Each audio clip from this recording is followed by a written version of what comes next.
Hello বন্ধুরা, study motivation YouTube চ্যানেলে তোমাদের সকলকে স্বাগত।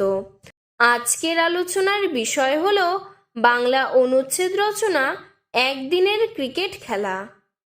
ক্রিকেট পৃথিবীর খুবই জনপ্রিয় খেলা। ছোট বড় এমনকি মেয়েদের কাছেও এর জনপ্রিয়তা বেশ বৃদ্ধি পাচ্ছে। একদিনের ক্রিকেট চালু হওয়ায় এই খেলার মজা আরও অনেক বেড়েছে। আগে ক্রিকেট 5 দিনের খেলা ছিল, এখন আর অলস মানুষের খেলা নয়। একদিনের ক্রিকেটে প্রথম থেকে শেষ পর্যন্ত উত্তেজনায় ভরা থাকে। এই খেলায় হার জিত হবেই। খেলার শেষ দিকে উত্তেজনা চরমে পৌঁছায়।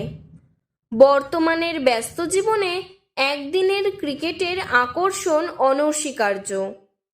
খেলার পূর্বে কত ওভার খেলা হবে তা ঠিক করে নেওয়া হয়।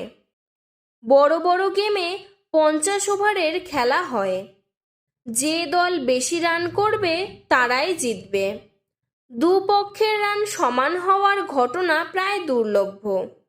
যদি এরকম ঘটনা কোনো খেলায় কখনো ঘটে, তবে নিশ্চয়ই অন্যভাবে তার হিসেব করে জয় পরাজয় নিষ্পত্তি করা হয়। একটা বিষয় ক্রমশই স্পষ্ট হয়ে উঠেছে যে যাদের কাছে ক্রিকেট অলসদের খেলা বলে অবহেলা পেয়েছে, তারাও এখন একদিনের ক্রিকেট খেলার ভক্ত হয়ে উঠেছে। আজকের ভিডিওটি এতটুকুই। তোমাদের যদি আরও এরকম অন্য কোনো অনুচ্ছেদ রচনার প্রয়োজন হয়, আমাকে কমেন্ট বক্সে জানাবে, আমি সাহায্য করার চেষ্টা করব। ধন্যবাদ।